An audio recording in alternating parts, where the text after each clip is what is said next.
ఆదాయానికి మించిన ఆస్తుల కేసులో రంగారెడ్డి జిల్లా డిప్యూటీ కలెక్టర్ వంశీమోహన్ ను అరెస్ట్ చేశారు ఏసీబీ అధికారులు. 14 రోజుల పాటు జ్యుడిషియల్ రిమాండ్ విధించింది ఏసీబీ కోర్టు.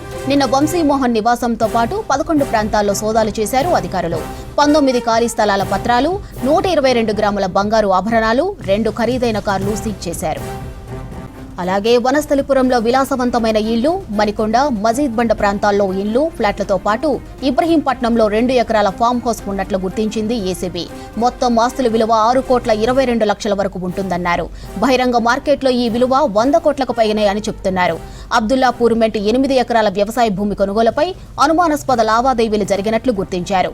వంశీమోహన్కు పింగ్లీపురం ల్యాండ్ రిజిస్ట్రేషన్ కు సహకరించిన అధికారులపై ఆరా తీస్తున్నారు ఏసీబీ అధికారులు. అబ్దుల్లాపూర్ మెంట్ రెవెన్యూ అధికారుల పాత్రపై విచారణ చేపట్టారు. వంశీమోహన్ బ్యాంకు లాకర్లు తెరవనున్నారు అధికారులు.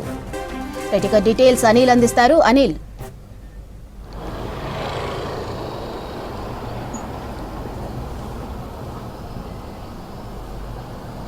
Madhuri, Medchal Malkajgiri special grade deputy కలెక్టర్గా పనిచేస్తున్నటువంటి వంశీమోహన్పై నిన్న ఉదయం అంటే మనకి ఎర్లీ మార్నింగ్ నుండే దాదాపు 11 ప్లేసెస్లో ఏసీబీ అధికారులు సోదాలు జరిపారు. ఆదాయానికి మించిన ఆస్తులతో పాటు ఇతనికి అక్రమ ఆస్తులు అంటే మనకి చాలా వరకు కూడా నిన్న ఉదయం నుంచి మిడ్ నైట్ వరకు కూడా ఈ సోదాలు జరిగాయి.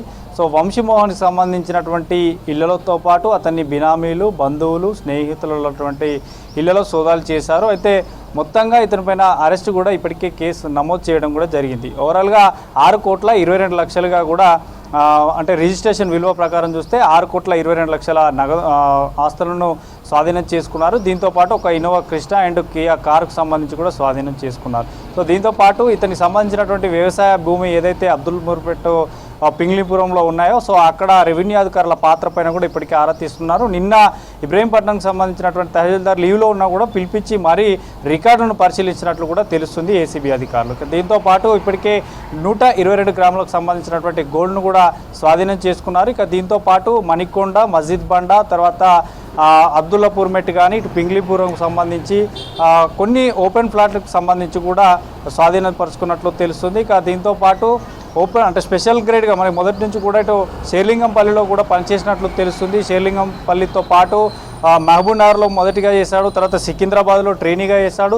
సో ఇతను మొదటి నుంచి చేసినటువంటి ఏరియాలలో కూడా ఏసీబీ అధికారులు సోదాలు జరిపారు. అయితే ఇప్పటి వరకు పెద్ద మొత్తంలో అంటే దాదాపు మార్కెట్ విలువ చూస్తే, ఓపెన్ మార్కెట్ విలువ చూస్తే 100 కోట్లకు పైగానే ఆస్తుల విలువ ఉంటుందని ఏసీబీ అధికారులు గుర్తిస్తున్నారు. కానీ ఇక బ్యాంకు లాకర్లకు సంబంధించి కానీ ఇంకా కొన్ని రిజిస్ట్రేషన్కి సంబంధించి ఏదైతే ఇప్పుడు భూములకు సంబంధించి వ్యవసాయ భూములకు సంబంధించి కానీ ఫ్లాట్లు, ఓపెన్ ఫ్లాట్లకు సంబంధించి కూడా ఇంకా ఆధారాలు సేకరిస్తున్నారు. ఇక మరోవైపు ఇతనికి సంబంధించినటువంటి ఫ్యామిలీ మెంబర్స్తో పాటు ఇంకా ఎక్కడెక్కడ ఇతనికి సంబంధించినటువంటి ఇండ్లు ఉన్నాయని చూస్తున్నారు. ఇక నిన్న వనస్థలిపురం ఎన్జిఓ కాలనీలో ఉన్నటువంటి అతని నివాసంలో కూడా సోదాలు జరిపారు. అక్కడే అతను అదుపులోకి తీసుకున్నారు. అక్కడ అతన్ని ముందర పెట్టే అటు ఆభరణాలకు సంబంధించి కానీ కొన్ని బ్రాండెడ్ వాచెస్ కూడా ఏసీబీ అధికారులు గుర్తించినట్లు తెలుస్తుంది. ఇక దీంతోపాటు నగదు, ఆభరణాలు, ఇంకా ఏదైతే అసెట్స్ స్థిరచర ఆస్తులను కూడా ఏసీబీ అధికారులు గుర్తించేటువంటి పనిలో ఉన్నారు. ఇక బ్యాంకు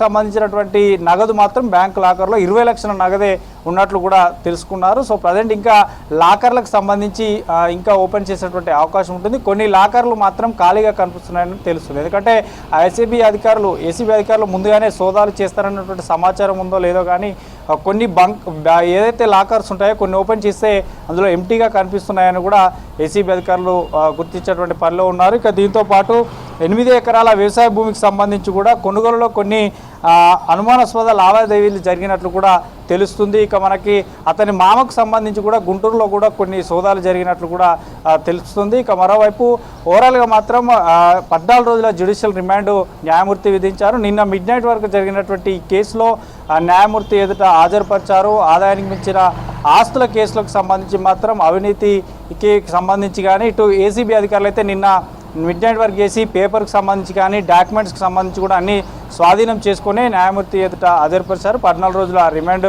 విధించడం జరిగింది. సో ఓవరాల్గా ఇంకా అతనికి బంధువులకు సంబంధించి కానీ ఇంకా బ్యాంక్ లాకర్లకు సంబంధించి ఏసీబీ అధికారులు ఓపెన్ చేస్తే మళ్ళీ ఇతనికి సంబంధించినటువంటి ఓపెన్ మార్కెట్ వేలో దాదాపు 100 కోట్లు ఉంటుందన్నట్టు అంచనా వేస్తున్నారు. సో అది కూడా తెలిసేటువంటి అవకాశం ఉంది మాది.